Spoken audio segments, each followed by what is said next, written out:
Ayan, good morning naman mga bossing, no? Ito naman si Manny Boy nagbabalik at may project naman tayo ngayon. Itong truck, no? Maliit lang na truck nito.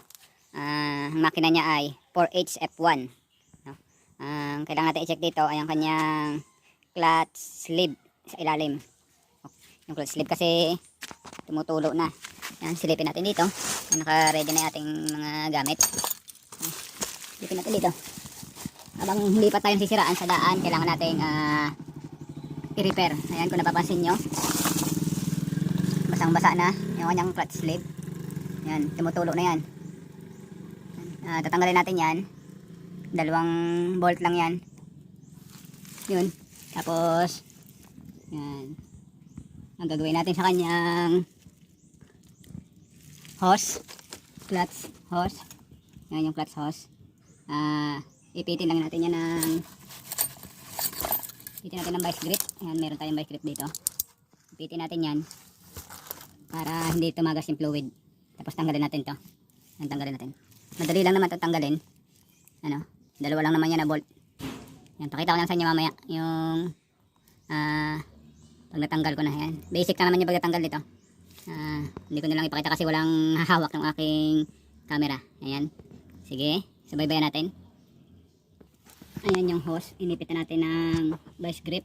Tapos nilagyan natin ng tela para hindi ma-damage. Dito naman tayo, tanggal natin. Kasi nilaugan ko na lang to. Yan yung tinuturo ko dito na sa may hose. Ayan, medyo maluwag na yan. Niluwagan natin. Ito naman yung 2 bolt na nagtanggalin natin. Ayan, gagamit tayo ng portable impact para mabilis natin tanggalin.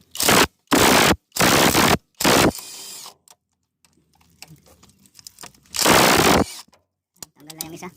Sa taas naman.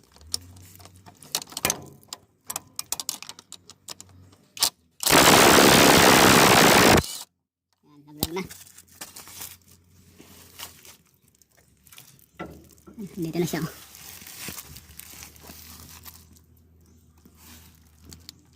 Ayan. Wala siyang number 1. Nakalagay na number sa kanya. Ayan. Ikutin lang natin to.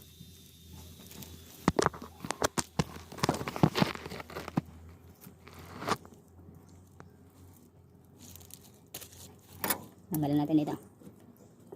Maluwag naman to. Ayan. Hindi lang yung hose ang ikot natin. Ito na lang yung sleeve ang ikutin natin.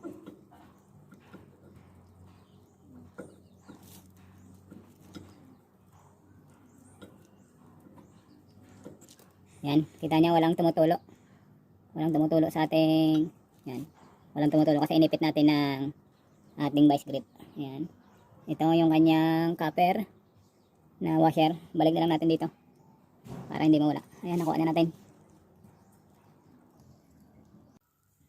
Ayan, guys. Check natin. Yan, tumutulo pa. Ayan, buhos muna natin dito. Ayan, check natin tong loob. Tanggalin natin tong boots. Ang dami na kasing laman ng yan, sobrang itim na. Ang daming laman ng boots. Ayan, tumulo na. Hugasan natin. Hugasan natin sa tubig na may sabon. Yan. Actually, wala naman tong lock. Kunin lang natin. Kuha lang tayo ng kahoy. Yan. Palabasin lang natin sa kanan. Yan, lumalabas na.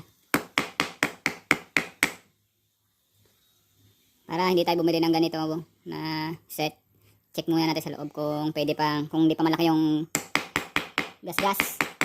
Ma-check lang tayo ng kanyang, ayan, nalaglag. Check lang natin yung kanyang mga rubber kit. Hugasan muna natin para matanggal yung mga dumi. Ito, may sabon to, may Sunrox.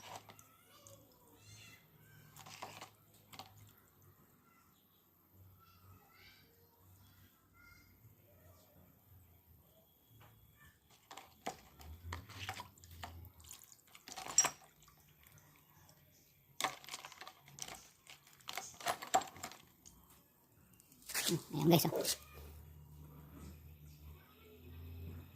ah, kinakapa ko. Okay pa naman. Gamitan lang natin to ng liha na 1,000, no? Ayan, kuha tayo ng liha na 1,000 tapos linisin lang muna natin. Ayan guys, may liha tayo. 800 lang yung available. Pwede naman to.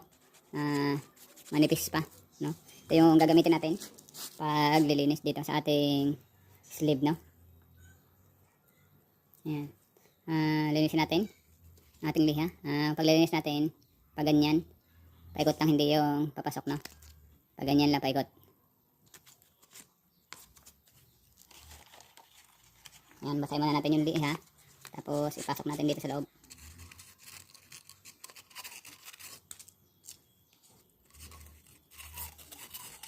Pasok natin sa loob. Suot lang natin daliri natin. Ayan, ganyan-ganyan lang. Lagyan natin ng tubig. Kung sa masin siya, parang naguhuning tayo.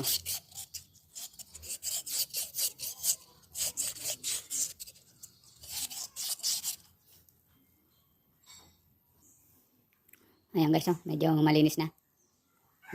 Lihan na natin, no? Bibilihan na lang natin ito. Yung rubber kit.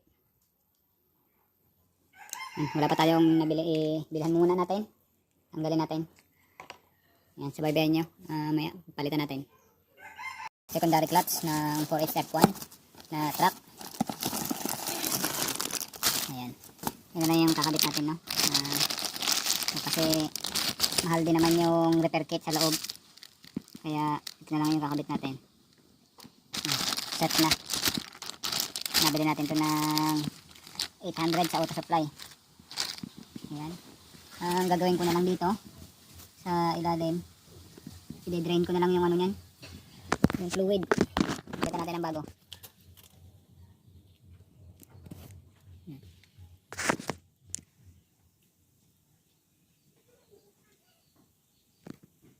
Ayan, papalitan natin ng bago.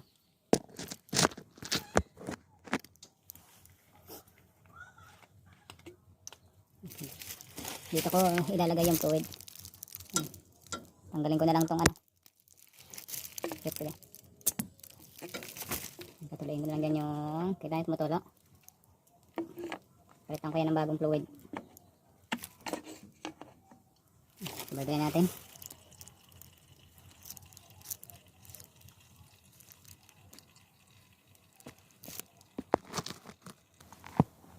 Yan guys, no? Wala nang tumutulo.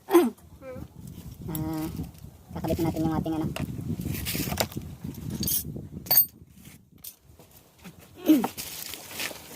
Sabit sa ilalim. Kabit na natin yung ating secondary clutch. Bago natin ikabit doon, dito muna natin ikabit sa labas. Kasi hindi natin ito maikot. Yan. Ikotin natin ito.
Yan, kabitan natin yung mga tornilyo.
Yan o, nakabit na natin. Bitan muna natin dito.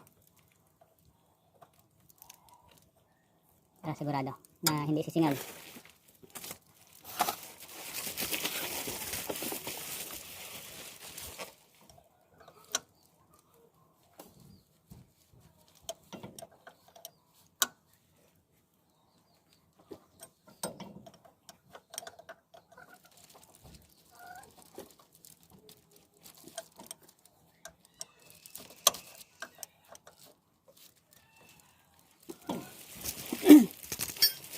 Nasa natin. Yan, maglalagay muna tayo ng fluid sa taas.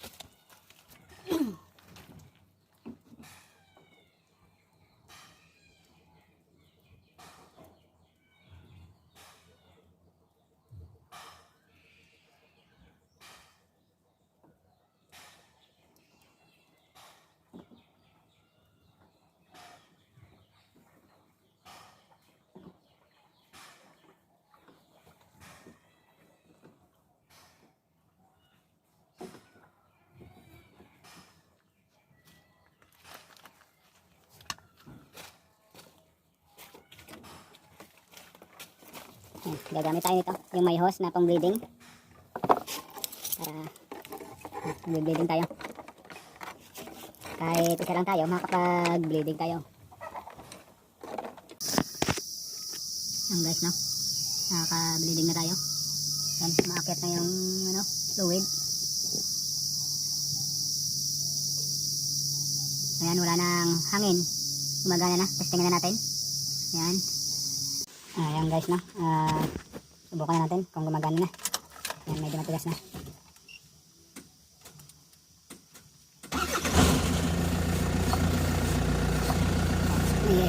Cambio natin.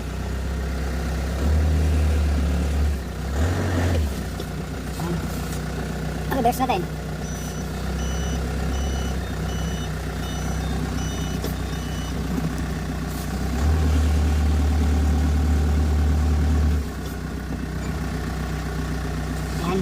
Gumagana na. Okay na, tapos na tayo. Maraming salamat. Muli nagbabalik si Manny Boy. Nagpapasalamat sa inyong pagsubaybay. God bless everyone.